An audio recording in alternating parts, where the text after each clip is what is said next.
Hello and good evening. So I do have some previews to go through today. We got some Nejire previews for this channel. But first, we're just going to go over the news real quick because that's what we do here. Not a super busy last week news-wise, but had some cool stuff going on. So we had the Sheffield United Kingdom RLE, of course, that was won by Grant Padley playing Air Giro. And some other notables from the top cuts. We had 3 Endeavor 2s make top cuts, 2 off of Earth and 1 off of Evil, so that was interesting to see. We saw a couple 4th kinds of Nomu, 5 hand size represented as kind of expected, a bit of a continuation from Kissimmee. And so yeah, the deck lists for that are up on the website. I will link that in the description. Also, we had an announcement about the format for the monthly Monday Mayhem for the month of May. That is going to be on May 15th, and the format's going to be Common Ground. So aside from your character can be whatever, but aside from your character, all the cards in your decks have to be commons or uncommons. No starter exclusives, no promos or anything, commons or uncommons only. And remember, this is the event that goes on once a month. It's a webcam event run by Unfun Stuff and sponsored by Jasco, where if you go 3-0 in the 3-round event, you get $125. So not too bad, you get good participation prizes for showing up, so check that out.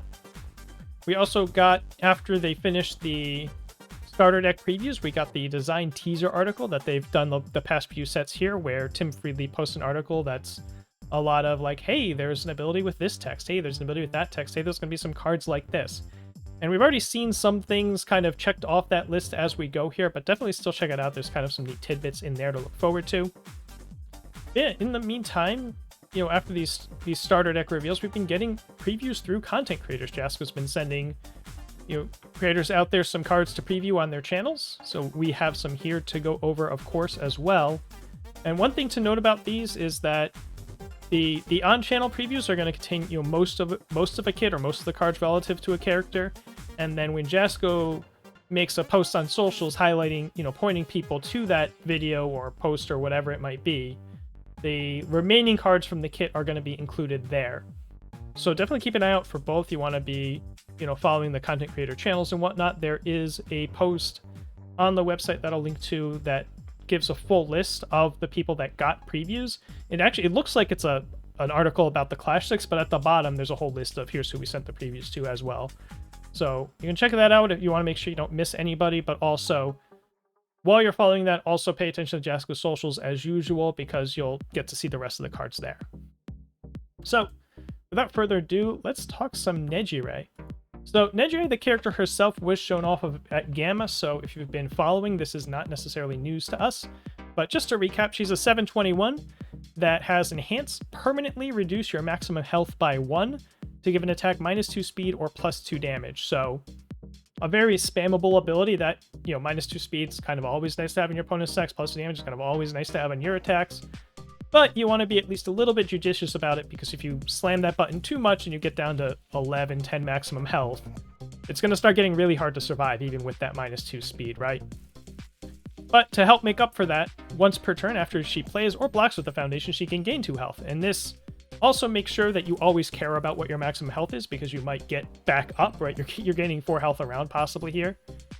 So yeah, interesting push and pull. A very, very strong stats ability that you can't quite use all the time unless you're really feeling reckless, and then some nice survivability on top. So it should be a pretty strong character. So she's going to be really, really good, actually. But yeah, it's kind of a good stuff character, right? So her support, we're not really sure what to expect from it. Might have some stuff that deals with health gain, health loss, maybe some stuff that deals with foundations. And so we'll see what we get here. So first and foremost, we have Single Spiral. This is a common attack for her. It is a 4 difficulty, 3 check, 3 high 5 with a +2 mid block. So ranged keyword just simply says Enhance, lose a health. If this sack is blocked, draw 2 and discard 2.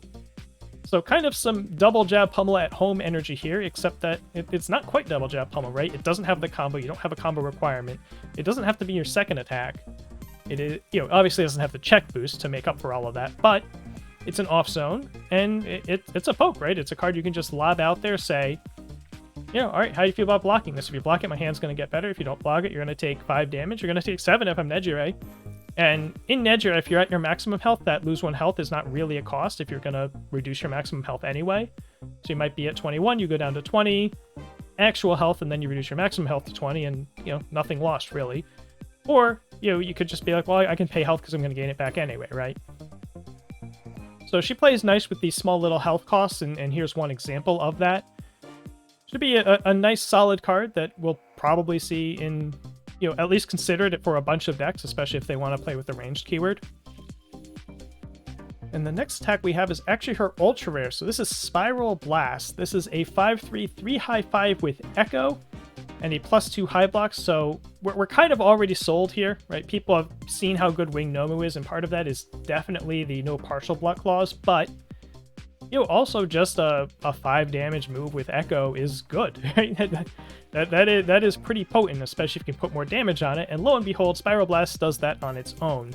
Enhanced gain 2 health. If you're at maximum health, it gets +2 damage. So if you're Nejire, you're going to be able to trigger that a lot more easily, right? At a lot more stages of the game, you might be at your maximum health because your maximum health keeps going down, right? But for somebody else, you know, early on, this could be a 7 damage Echo move. You think Ochako 1 could do crazy stuff with this card. And, you know, by the way, you're gaining 2 health, right? If you Echo this, you're gaining 4 health. And you think about the sum total package in Nejire, she's possibly gaining 4, you know, probably just gaining up to whatever her maximum is at a given time, and then having 2 9 damage moves. Pretty strong, and it has a deadlock to boot, where you add 2 momentum to your hand, add 2 cards from your hand to your momentum. If you do not have momentum, you get to go up to 2 momentum this way, but if you do have momentum, you get to put it in your hand, craft your attack turn, get your 2 momentum back. Pretty strong deadlock enhance. Nice well-rounded package, just kind of a good stats ultra rare that should see a pretty fair amount of play. Next we have our uncommon attack. This is an interesting one. This is Spiral Wave Surge. It's a 4 difficulty 3 check 4 mid 4 with a +1 low block. It's enhanced lose a health for +2 damage. So if you're willing to pay the health, you have a 4 mid 6 on your hands, so pretty good rate, pretty good stats there. And then enhance if it's blocked. Your next check to play a card gets +1 for each attack your rival has blocked this turn. This is kind of interesting. You're this character that's putting damage on all of your moves. Your opponent kind of wants to try to block everything, but play this thing as your 3rd move. They're really going to block this one at a 4 mid for 8, and if they block it, your next check's going to get +3. That's pretty spooky. So this is a pretty good, you know, tricksy little attack to fold into a lineup that's not putting a lot of speed on things, with which Nejire, you know, expressly doesn't, right? Her ability only gives damage and reduces speed. And, you know, in the meantime, you can play this as your 2nd move and, you know, threaten +2 to a check, or lob it out there. 4 mid 6 is a good stat rate. It's got a nice low block. Some of these symbols are kind of happy to see a +1 low block. It has the charge keyword this time. This one's not a ranged like the other 2 are. So we're not really on a keyword locked kit, but, you know, that gives it some wrinkles, has charge and fury, so changes up the sort of decks that might be looking for this kind of card. This one you can play alongside Double Jab Pummel to really get your, like, oh, you want to keep blocking my mids? Okay. Really get that going on. Be interesting to see how much play this card sees. It's got a lot going for it.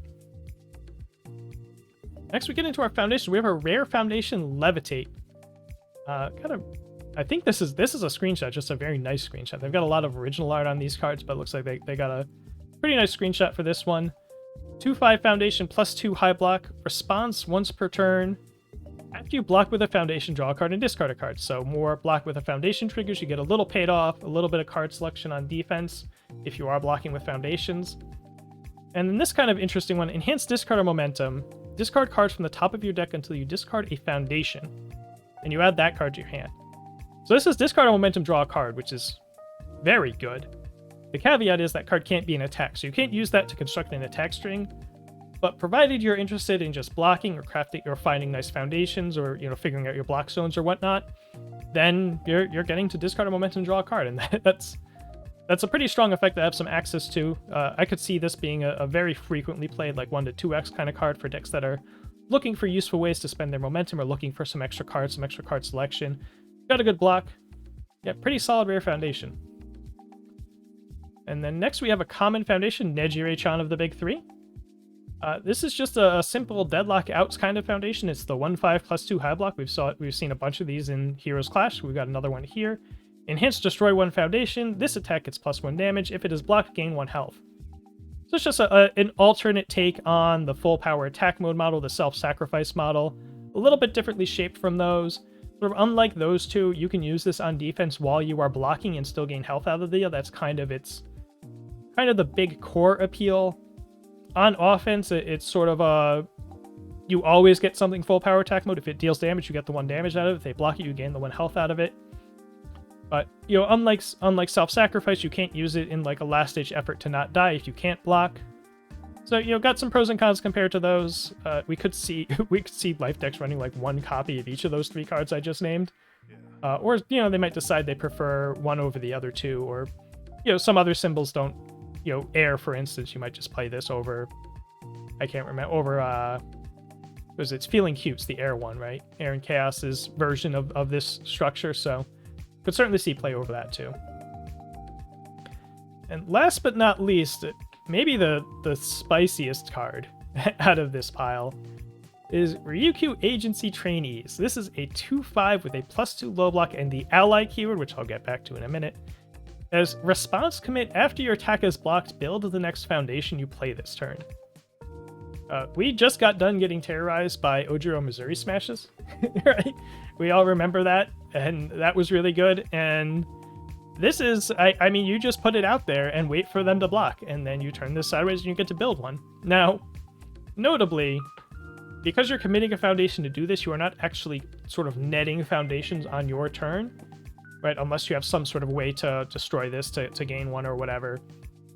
You know, you got some, like, Momo Precious Lesson stuff going on or whatever, but you are in theory breaking even on your total foundation count in terms of your attack string. So this is only good for setting up a big attack turn insofar as the foundation you build being very good for your attack turn, right? It's sort of bringing an ability out of your hand, sort of accelerating a key unique or something like that. But a very spooky effect, right? It's very, makes your opponent really think about whether or not they really want to block that move. Pretty good when you're putting +2 damage on everything. And it has the ally keyword on a couple symbols with UA high that have been looking for some low block allies they can grab. It is an ally foundation for Pigeon Flock. So I think this is certainly gonna see play in decks that are looking for allies. And, you know, oh, by the way, it has a deadlock response commit. After your attack is blocked, your rival commits to foundations. So if you're at that point in the game where building foundations from your hand isn't really what you care about doing, you can turn it into a nice deadlock stun too as well. Really interesting to see how much play this sees. I think people are definitely going to try it, and it's going to be very weird on the table to play with or against this card. It'll be kind of cool to see how that works out. Yeah, that's all I have for the 6 Nejire cards that I had to preview. That means there are 2 more remaining. As mentioned before, keep an eye out on the Jasco socials. At some point, they'll post a link to this video. Maybe you came here from that link. And in that link, they'll show the other 2 cards, which are presumably going to be, I'm guessing, an uncommon foundation, since we have 2 commons and a rare, and probably a normal rare attack. Could be a common or uncommon attack. We have an uncommon and uncommon and ultra rare for our attacks.